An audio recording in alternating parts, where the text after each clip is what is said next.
The studio is the first ritual, everything else follows. After about a year of updates and tweaks and more than 10 years of creating, I finally built what I can comfortably call my dream lab.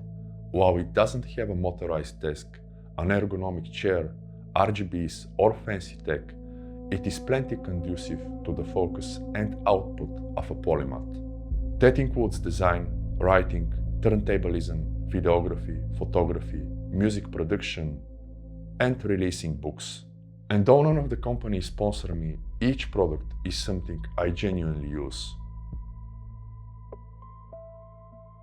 My desk hasn't changed since 2014, a basic IKEA top with adjustable gallant legs that are no longer available outside of places like eBay.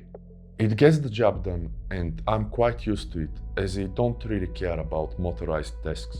For cable management, I have cable ties on everything, keeping things hidden and neatly organized. At least mostly. The desk has a few essentials that really serve my day and creative projects, and some of them also belong to my EDC. An SD card case with camera batteries, blue light goggles, journals, sketchbook, an iPad Air and an Apple Pencil Pro. And usually I also have my iPhone and AirPods on my desk.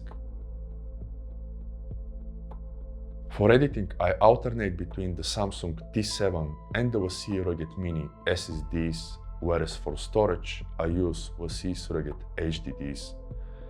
It's probably not the best, but definitely a reliable solution. My lab's engine is still the M1 Max MacBook Pro 16-inch. I got it pretty much after its release, outside of the 3-month delay of the 24-core 32GB of RAM version. Ever since, it hasn't caused me any troubles outside of some port issues, but it taught me two important lessons. 1. Although I thought differently, I'm mostly not a laptop person. Sofas and cafes simply cannot make up for the immersive experience of a fully optimized desk for heavy creative tasks. Creatives tend to spec up their machines without an actual need for it. I got my M1 Max to animate deeply philosophical and esoteric content in After Effects, only to find that the actual demographic barely appreciates or understands that. So my next machine will likely be a reasonably spec'd Mac Mini, as the M1 Max ages phenomenally well for portability. My Mac stays connected to the BenQ PD3225U with the Screen Bar Halo tool. I still believe this is one of the best solutions for Mac creatives in 2026, although BenQ didn't sponsor me, nor did they let me compete in their competition. It replaced my studio display, which I moved to my other lab, as I prefer bigger and dimmer screens for heavy workloads. While it's not 100% identical to Apple's, the MX Keys Mini is a fantastic keyboard for half or even less than half of the price. However, it took me around 6 months to really get used to it as a long-time Apple user. My mouse is the MX Master Triple S. After using one since 2022, the right click kinda started giving up. And while the 4th generation is here, I barely use all its features, so I opted for another Triple S via a one-time Amazon offer. Previously, I ran two lamps for my photography and videography. An Amaran 200D with the White Dome 2 and an Amaran 60D with the White Dome SE. Finding that complicated, I eventually stuck with the first for my main lab and moved the second to the other one. Otherwise, I use an IKEA Edison bulb and the screen bar as particle lights. These days I also include more daylight as a fuel. Thanks to the internal and external shutters or roller blinds, I can manipulate that, preventing overexposure, or keep the room in pitch black darkness, which helps with my mental health. Before writing in cameras, my original passion was the art of scratch, or turntablism as it's called, which I incorporate in all my music. Besides my desk, I have a custom table holding the heavy text, speakers, and interface. It also has cabinets for things like cables, microphones, more journals, a teleprompter, fresh hard drives, bodies and lenses, design and lettering books, which I use for inspiration. The decks are the classic 1210s with which I won some local titles, some keyboard scratch university battles, and did all the scratching in my music. Sure, they last forever, yet to me personally, the PDX and the Cross series by companies like Vestax and Pioneer provide superior experience for their respective eras. The mixer is the Rain 70, which I got with a massive discount as it was an open box unit. The sound is impeccable and it's built like tank. Conversely, as a massive Rain fan, they really dropped the ball with the faders and with the whole positioning or organization of the barrel space of the mixer.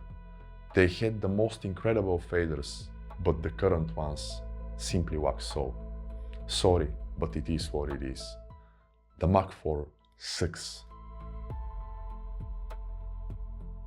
Mentioning cameras, I'm running two Canon R7s with two Sigma 18-35. One is rigged with an ND adapter, the other isn't.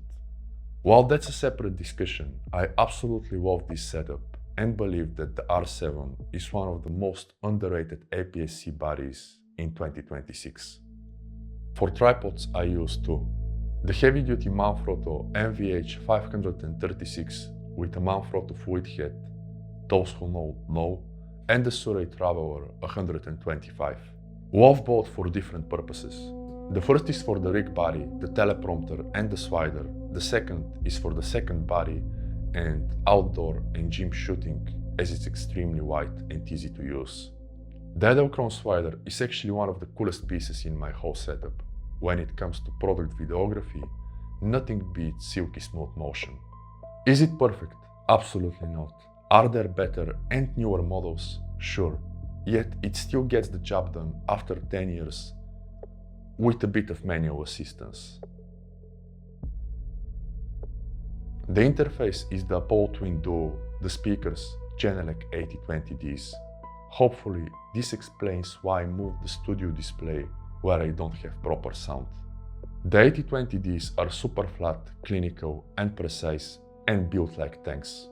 On the other hand, I do believe that Apple devices have marvelous sound, and if you're good enough, you can actually mix properly with a MacBook Pro, a studio display, and say for instance, a pair of basic AirPods for reference. Otherwise, I produce exclusively in FL, but record exclusively in Ableton, for those wondering. I have two mic systems. The first is the Rode Procaster. It is not an SM7B, but is close enough for less than half of the price. It is built like a tank, and it doesn't require a quad lifter or a fat head. Plus, I believe it's better suitable for my particular voice. The second is the Rode Wireless Pro, which I use on all my A-roll and talking heads. Besides a custom mirror behind my turntables, I have my own designs framed and a glowing-in-the-dark ghost figure. I keep things minimal, but I'd like to get back to Legos and add a few here and there.